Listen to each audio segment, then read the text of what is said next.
జగన్ గారి దాడి ఘటనపై మీరు ఎలా స్పందిస్తారు, ఎలా ఖండిస్తారు, ఎలా చూస్తారు? ఈ రాజకీయాలలో ఇటువంటివి జరుగుతున్నాయి, మరి ఏంటి? ఇది చాలా ఈ విషయం మాట చాలా ఖండించాల్సిన విషయం అండి ఇది. ఎందుకంటే దాడి జరిగింది జగన్మోహన్ రెడ్డి గారి మీద కాదు, మాలంటల మీద దాడి జరిగింది ఇది. ఇప్పుడు ఆయన ఏదో పాపం కష్టపడి బస్సు యాత్ర చేసుకుంటా జనాలకు వెళ్తా చేసుకుంటా ఉంటే అసలు నా విధంగా కొడతాం ధర్మం అండి ఇది. ఎంత తప్పు అండి ఇది. మా వారధపై నుంచి విజయవాడ వెళ్ళాడు, సింగనగర్ ఏదో అటు జరిగింది. జరిగినప్పుడు అసలు తప్పు అండి అది. ఆయన ఆ విధంగా కొడతాం తప్పు అది. పాపం ఆ విధంగా అదే కానీ కన్నుకు కానీ ఎక్కడ తగులుంటాను పరిస్థితి ఏంటి? అది రాయితో కొట్టారో లేకపోతే అదేమన్నా బాల్ ఐరన్ది గుండుతో కొట్టారో తెలియదు. అది చాలా దారుణం అది. ఆయన ఏంటంటే వాళ్ళని పథకం ప్రకారం కొట్టారని, ఆయన్ని ప్లాన్ ప్రకారం కొట్టారు జగన్మోహన్ రెడ్డి. ముఖ్య కారకుడు అని చెప్తున్నారు. మరి నాకు తెలిసి మరి ఆడే అక్కడ వేసేది ఆ ఏరియా మొత్తం బ్యాచ్ మీద ఆడి బ్యాచ్ మొత్తం గంజా బ్యాచ్ మొత్తం అక్కడ ఉంటారు. అక్కడ ఆ ఏరియా మొత్తం వాళ్ళ బ్యాచ్ ఎక్కువ అక్కడ. రాష్ట్ర ప్రజలు నమ్ముతారా మరి బోండమ్మ చేసిందని?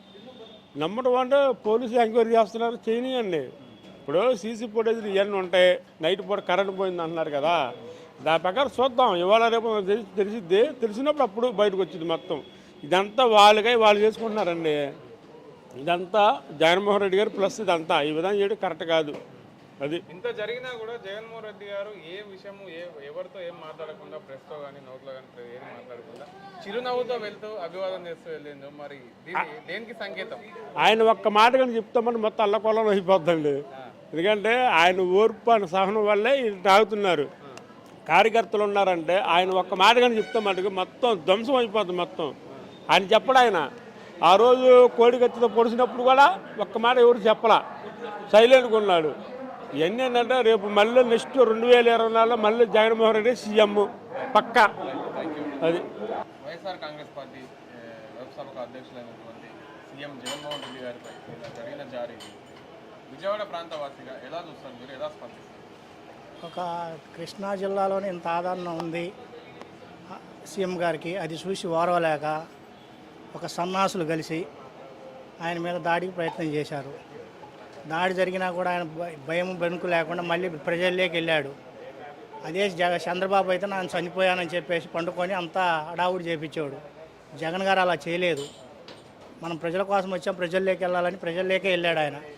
చంద్రబాబు అయితే తగ పెద్ద కట్టుకట్టుకొని హాస్పిటల్లో చేరేసి దొంగ నాటకం చేసి ఓట్ల కోసం చేశాడు. ఆయన జనాల కోసం చేస్తున్నాడు. దమ్ము ధైర్యం అంటే రేపు 13వ తేదీ చూపించండి మీ దమ్మేదో. అంతేగాని ఇలాంటి చిల్లర రాజకీయాలు, కొజ్జా రాజకీయాలు చేయడం అనవసరం ఏ నాయకుడైనా సరే. దాడికి నిరసనలు ఏమైనా చేసే అవకాశాలు ఉన్నాయి విజయవాడ ప్రాంతంలో? దాడికి నిరసన అంటే మా నాయకుడు అలా చేయొద్దు, మనకు జనాలే ఉన్నారు, జనమే మన నిరసన అని చెప్పి మా నాయకుడు పిలుపునిచ్చారు. సంఘటన జరిగిన స్థలంలో మీరు ఏమైనా వెళ్ళారా? మేము సంఘటన స్థలంలోకి వెళ్ళలేదు. ఎక్కడ దాకా ఉండి అక్కడ వెనక్కి వచ్చేసాం, చుట్టుకుంట దాకా వెళ్ళి. ఇంటికి వచ్చి టీవీ చూడంగానే ప్లాస్ న్యూస్ వస్తుంది ఇలా జరిగిందని. మీరు ఇచ్చే వార్నింగ్ కానీ మీరు ఇచ్చే ఏంటి? ఇప్పుడు బోండా అమ్మగారి పేరు ఎక్కువగా వినిపిస్తుంది అంటే ట్వీట్ కూడా చేయడం జరిగింది. ఇప్పుడు కొండ కింద పెద్దవారు, కొండ కింద కమ్మవారు అని ట్వీట్ చేశారు. అదే చెప్పేది, వాళ్ళు ఈ కృష్ణా జిల్లాలో వాళ్ళ కమ్యూనిటీ ఎక్కువ ఉంది కాబట్టి జగన్ గారికి ఎంత వచ్చారు మనకు అసలు ఏం లేదు అనే ఆకృష్యతో ఏం చేయలేక బోండా గారు చేయించిన చిల్లి రాజకీయం ఇది. జగన్మోహన్ రెడ్డి గారికి అది మాకు కలిసి వచ్చేద్దా కలిసి రాదనేది ప్రజలే నిర్ణయిస్తారు. వాళ్ళకి కలిసి వచ్చేది వాళ్ళకి కలిసి రేపు 13వ తేదీ తెలుస్తుంది. డైరెక్ట్గా ఎన్నుకోవాలి కానీ ఎదుర్కోవాలి. లేదనుకుంటే నువ్వు ప్రజాబలం తెలుసుకోవాలని రాళ్ళు ఇసరటము, రవ్వలు ఇసరటం, అదే మా వాళ్ళని వదిలేస్తే ఈ పాటికి మొత్తం నాశనం చేసేసేవాళ్ళు. మనం ప్రజల్లో ఉన్నాం, ప్రజల కోసం ఉంటున్నాం, మనకు అలాంటి వద్దని చెప్పాడు జగన్ గారు. నిన్న రాత్రి సీఎం జగన్మోహన్ రెడ్డి గారిపై దాడి జరగడం జరిగింది. ఈ దాడిలో వెల్లంపల్లి గారు కూడా గాయాల పాలవడం జరిగింది. విజయవాడ ప్రాంతవాసిగా దీన్ని ఎలా చూస్తారు, ఎలా స్పందిస్తారు? సీఎం జగన్మోహన్ రెడ్డి గారు విజయవాడ వస్తున్నారని మేమంతా ఘన స్వాగతం పలకడానికి సింగనగర్ రావడం జరిగిందండి. వచ్చిన సమయంలో సీఎం జగన్ గారికి వచ్చిన జనస్పందన చూసి ఎదుటి పార్టీ వాళ్ళు భయపడి పిరికి పంది చర్యగా దీన్ని భావిస్తున్నాం మేము. ఆ జనాలు చూసి ఏంట్రా బాబు సీఎం జగన్ వస్తే ఎంతమంది జనం వస్తున్నారు ఏంటి అని చెప్పి వాళ్ళు ఏడుపుతో జగన్ గారికి వచ్చిన స్పందన చూసి ఈ వెల్లంపల్లి శ్రీను గారికి ఏంటి ఇంత కొత్తగా వచ్చిన ఇంతమంది జనం వస్తున్నారు ఏంటి ఈయనకి అని చెప్పి పిరికి పంది చర్యగా దీన్ని మేము పూర్తిగా భావిస్తున్నామండి. దీనికి దాడికి నిరసనగా ఏమైనా చేసే అవకాశం ఇప్పుడు మేము దీన్ని తప్పకుండా మా పార్టీ కార్యకర్తలు అందరితో మాట్లాడి మేము ఇప్పుడు అర్జెంటుగా నిరసన కార్యక్రమం చేయాలి.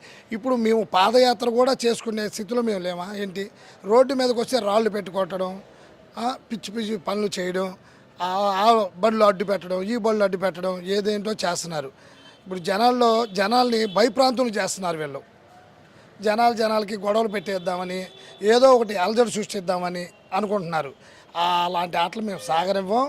జగన్ గారు ఉన్నంతకాలం ప్రశాంతంగా ఆంధ్ర ప్రజలందరూ మనశ్శాంతిగా నిద్రపోయేటట్టు మేము ఆలోచిస్తామండి. దీనికి కారణము బోండా అమ్మగారు అని చెప్పుకొస్తున్నారు. మరి వారు కూడా ఏలనగా కామెంట్ చేయడం జరిగింది, అంటే ట్విట్టర్లో పోస్ట్ చేయడం జరిగింది. కింద కమ్మవారు, కొండ కింద పైన వారు అని ఒకటి కామెంట్ చేయడం జరిగింది. మరి దీన్ని ఎలా చూస్తారు మరి మీరు?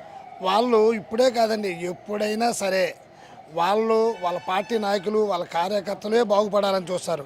మేము జనాలకి ఏదో చేస్తున్నామని కుళ్ళిపోతూ మా మీద ఏదో దుష్ప్రచారాలు ఏదో చేస్తుంటారు. అలాంటివన్నీ జనాలు పట్టించుకోరు. ఇప్పుడు అది ఒక పెద్ద స్క్రాప్ పార్టీ. ఆ పార్టీని జనాలు పట్టించుకునే స్థితిలో లేరు. వాళ్ళకు కూడా తెలుసు ఒకవేళ సింగిల్గా సింహం వస్తుంది అంటే వాళ్ళు 3 పార్టీలు వచ్చి కూడా జనాల్ని రెచ్చగొట్టడానికి ఇలాంటివి చేస్తున్నారంటే కారణం ఏంటి సార్? జగన్మోహన్ రెడ్డి గారికి ఈ దాడి కలిసి వస్తుందని అనుకుంటున్నారా? జనాలకి ప్రతి ఒక్కటి తెలుసండి. మంచి చేసేవాళ్ళు ఎవరు, చెడు చేసేవాళ్ళు ఎవరు అనేది మొత్తం తెలుసు. జనాలు ఏం పిచ్చోలేం కాదు. జనాలు మొత్తం చూస్తున్నారు. పిచ్చి పనులన్నీ చేస్తున్నారు. అలాంటి జనాలకు ప్రతి ఒక్కటి తెలుసు. చిన్నపిల్లలకి ఏదో రాళ్ళు ఇచ్చి రప్పలు ఇచ్చి ఈసిరి పారిపోండిరా అని చెప్తే మేము భయపడిపోయే స్థితిలో మేము లేము. మేము తలుచుకుంటే అసలు ఎవడూ కనిపించడు. తెలుగుదేశం పార్టీ కాదు, జనసేన పార్టీ కాదు, బీజేపీ పార్టీ కాదు, ఏ పార్టీ అయినా మా నాయకుడు మాకు అలా చెప్పలా. నిన్న జరిగినటువంటి చర్య చాలా దుష్కరమైనది. ఇది మన ముఖ్యమంత్రి గారిని కానీ మన విజయవాడ సెంట్రల్ వరకు ఎమ్మెల్యే అభ్యర్థి వెల్లంపల్లి గారి మీద జరిగిన దాడిని చాలా తీవ్రంగా ఖండిస్తున్నాం. మేము ప్రతిపక్షాలు చెప్తున్నాం, ఇదే మీకు హెచ్చరిక. ఇటువంటి దుశ్చర్యలు చేస్తే ప్రజలు మిమ్మల్ని తీవ్రంగా వ్యతిరేకించి మిమ్మల్ని అసహించుకునే రోజులు దగ్గర పడ్డాయి. మీరు అధికారంలో ఉన్న పార్టీ వాళ్ళని ఇలా చేస్తే రేపొద్దు మీరే అధికారంలోకి వస్తే ఏ విధంగా ప్రజలకు రక్షణ కల్పిస్తారని ప్రజలంతా భయపడుతున్నారు. కాబట్టి ఇటువంటి గూండాలని తరిమి కొట్టాలంటే ఓటు అనే హక్కుతో వీళ్ళని తరిమి కొట్టే అవకాశం దగ్గర పడింది. మీ కాలం చెల్లింది. ఇలా ఇటువంటి కార్యక్రమాలు చేస్తే మీరు చాలా తీవ్రమైన వ్యతిరేకత ఎదుర్కోవాల్సింది హెచ్చరిస్తున్నాం. దాడికి నిరసనలు కానీ, నిరసన సెగలు కానీ, ధర్నాలు కానీ ఏమైనా చేసే అవకాశం ఉందా మీ పార్టీ నాయకులు కానీ కార్యకర్తలు కానీ? ఈరోజు మరి సంఘటనను వ్యతిరేకించాలి, ప్రజలందరూ వ్యతిరేకిస్తున్నారు. దానికి నిరసనగా ఈరోజు ఇక్కడ అందరూ కూడా సంఘీభావం తెలియజేయడానికి చాలామంది పెద్దలందరూ వస్తున్నారు ఇక్కడికి. దాడిలో భాగంగా బోండా అమ్మగారి పేరు ముందు వరుసలో ఉంది. మరి వారు కూడా అంటే ఫేక్ అది నిజమా అనేది మనకు కూడా తెలియదు. కొండ మీద అమ్మవారు కొండ కింద కాపువారు అని ఏదో కామెంట్ పెట్టడం జరిగింది వారు ట్విట్టర్ వేదికగా. దీన్ని ఎలా చూస్తారు మరి? ఇంకా తేలేదండి. పోలీసు వారు ఆ ఇన్వెస్టిగేషన్లో ఉన్నారు.